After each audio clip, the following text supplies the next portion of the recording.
Hey YouTubers, and welcome back to another episode here on ESGNet of Madden 18, the Dallas Cowboys franchise. This is Cowboys Insider, and this is episode number 7. So we are back with the 7th installment of the Cowboys Insider, and we're just finishing up week 7. As you see, some of the injuries there, 2 of the big injuries right there, Swim and Morse, will be out for several weeks. There you see dislocated hip for Morris, which really hurts us there in the running game there, because the question still out there is Zeke Elliott going to ever be suspended from the NFL? Well, at least would have been hearing from the around the league and also around the organization there that at some time here the NFL should be making an announcement about that here, and we'll let you guys know here with any kind of breaking news. But taking a look here at week 7, we had a really good game against the San Francisco 49ers there, and to tell you this much, I was really impressed by this quarterback there, that young quarterback there, CJ from the University of Iowa. He had a really great game, but Dak was able to come back in that one. He had 40 passes in the game. He was 26 of 40 in that game, 442 yards, 3 touchdowns, and 2 interceptions with 2 sacks. As for Zeke Elliott, 32 carries for 148 yards, 3 touchdowns, a fumble, and 2 broken tackles. Prescott, of course, 6 attempts, 25 yards for a touchdown. And there you see Jason Witten, the longtime statesman there for the Cowboys, 8 receptions, 144 yards. Zeke, Des Bryant got in the game there too. He had 7 receptions, 145 yards. So both guys right there did a great job helping us out there, especially Bryant there. You know, we've been trying to figure out a way how to get him into the game and implement him more. Our game plan, of course, was trying to throw up top and try to throw deep passes, but that didn't happen too much. And especially with Bryant, this is pretty much his game that he's going to have. Was able to do something, but at the same time, the 49ers with Carlos Hyde there just really did a great job there, just with our rushing defense, and just able to really get underneath our skin there. And I was pretty impressed in that game. I was really impressed the way they were playing, and was, honestly, at some point of the game, I was kind of surprised that they didn't win the game, because there was several opportunities there, but just couldn't get a manage of those. And that, I think that's what, for the most part, there really helped us out the most. But you see some of the numbers there defensively. You guys can pause the video and check those out. But for us, Durant had 6 tackles, 2 tackles for loss. Sean Lee, 2 tackles. He had a tackle for loss also. Our rookie, and I always mess up his name, Owazazi, 3 tackles, interception there for him, and Orlando also had an interception there for us in this game. So a really impressive game there. I honestly, we didn't get to do as much as we wanted to do, and it was a good back and forth game. But it came down to whoever had possession and who really ever, whoever did a good job of keeping, protecting the ball and stuff like that, which we didn't do so well either. So I mean, for the most part here, I mean, we just, I think we lucked out in this one. So, but 49ers still have not got a win yet. Just take a look at some of the new league news there, and a tough go for the 49ers right now. They're just having a tough go overall. And for the most part there, I think they'll eventually will get a win. They're not going to be completely winless this season. But there you see some of the news there, talking about this upcoming week, which is week 8 that we're going to go into, and we'll have to face the Washington Redskins. We'll play them there in Washington coming up in week 8. And this will be the first time we've faced them this season, and of course they are coming in with a pretty decent winning record for them. But there you see your top players of week 7. There you see Prescott there, NFC offensive player of the week there, so congrats to him. on that honor there. And really, he really deserved it because he played a really great game there against a really, at first I thought it was a bad team, but they, like I said, they get their stuff together and with their, they got the running game down with Carlos Hyde, and maybe they need a complimentary player to help them out there in the backfield. But with that quarterback they have right now, the kid, it looks pretty bright. I was really impressed with him, and so we'll see how that goes here further down the line. But there you see some of the wins and losses there of the rest of Week 7, and there you see the Redskins right there. They win that one 32-20 there against Philly. So we'll have to see what we're in store for there. We'll have a quick report about them here coming up. But there you see, just look at the standings right now. Jaguars 6-1. We're still playing some really good football there. Really impressed with that squad. I think we play them a little later on this season. Patriots are still undefeated also. They're 7-0 going to Week 8. There you see Jets still they're struggling 1-6. Chiefs there 2-4-1. As for the rest of the AFC West, Chargers right now have a 1-game lead there in that division. Lions 4-2.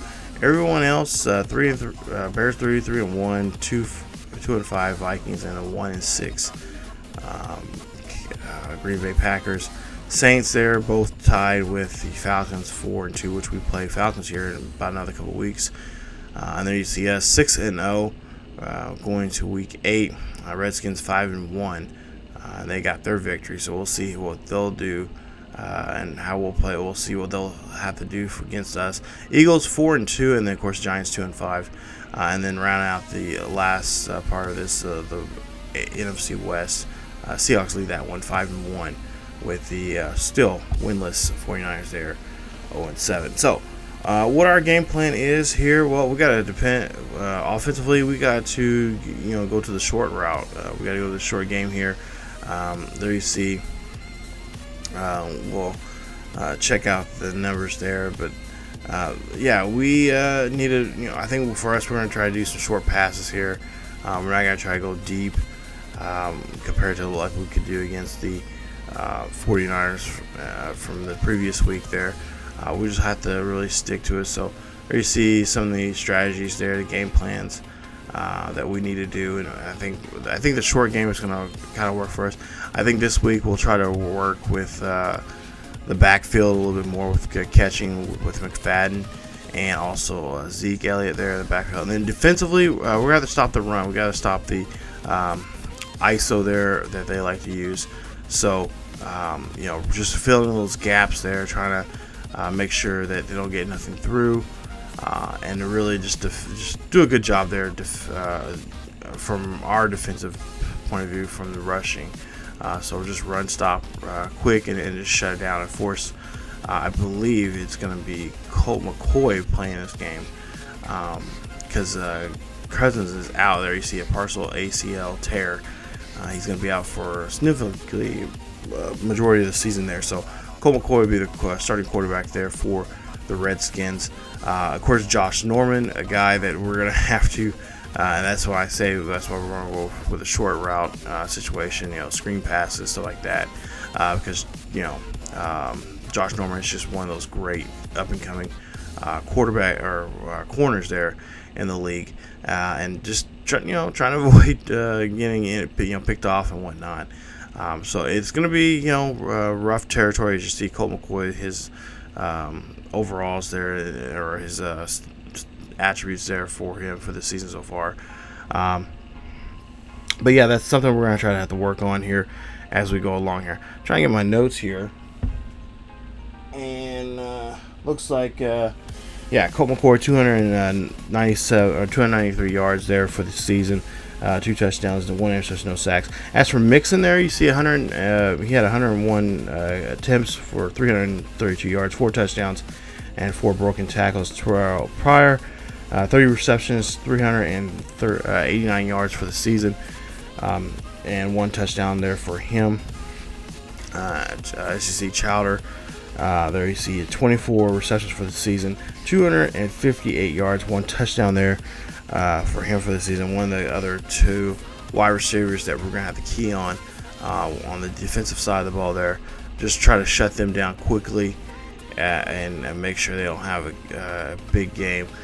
Jordan Reed, the tight end there, 27 receptions, 340 yards for him for the season, 5 touchdowns. So he is definitely going to be a guy, I think, in this situation, I think Colt McCoy is going to really depend on in this game. Of course, you got the veteran there, Vernon Davis there for a long time, 49er now, a Washington Redskin.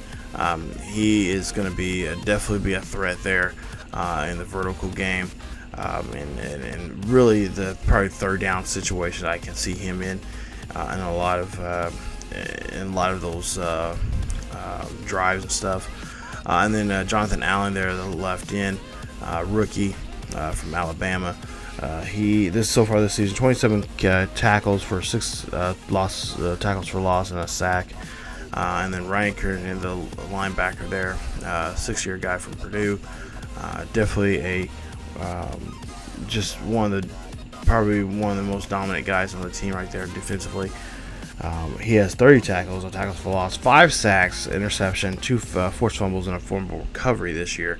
And of course, like I said, Josh Norman there, a guy that just can just go anywhere around the field. There you see his speed, great acceleration, especially zone and play recognition and all that kind of stuff.